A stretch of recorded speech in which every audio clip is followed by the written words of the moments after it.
Question number 13 ആണ് ചെയ്യാൻ പോകുന്നത് കേട്ടോ.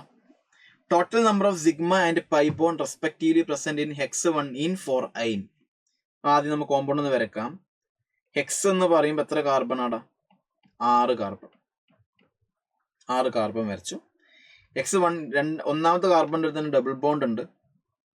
നാലാമത്തെ കാർബണിന്റെ അടുത്ത് എന്തുണ്ട്? ട്രിപ്പിൾ ബോണ്ട് ഉണ്ട്. അപ്പൊ ഇതാണ് ഹെക്സ് 1 ഇൻ 4 ഐൻ. ബാക്കി ഞാൻ എച്ചിനെ ഫില്ല് ചെയ്യാം. ഇവിടെ എത്ര എച്ച് ഉണ്ടാവും? 2 എച്ച് അല്ല ഉണ്ടാവുക? അല്ല, ഇവിടെ 2 എച്ച് ഉണ്ടാവും. 2 ബോണ്ട് വന്നത് 4.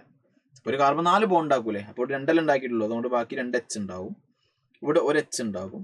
ഇവിടെ 2 എച്ച് ഉണ്ടാവൂലേ? ഉറപ്പല്ലേ? 2 എച്ച് ഉണ്ടാവും. ഇവിടെ 3 എച്ച് ഉണ്ടാവും. ഓക്കെ, അപ്പൊ ഇതായിരിക്കും സ്ട്രക്ചർ. ഉറപ്പല്ലേ?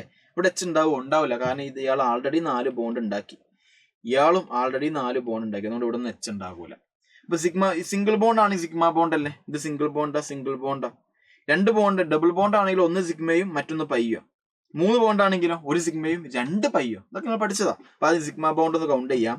1 2 3 4 5 6 7 8 9 10 11 12 13 സിഗ്മ ബോണ്ട്. അങ്ങനത്തെ ഒറ്റ ഓപ്ഷൻ അതിലുള്ളൂ.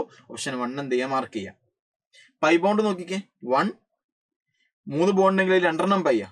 അപ്പൊ ഇവിടെ 2 പൈ, ഇവിടെ 1 പൈ. അപ്പൊ 3 പൈ. അപ്പൊ ഓപ്ഷൻ 1 തന്നെയാണ് എന്തായിട്ട് വരിക? ആൻസർ ആയിട്ട് വരിക കേട്ടോ.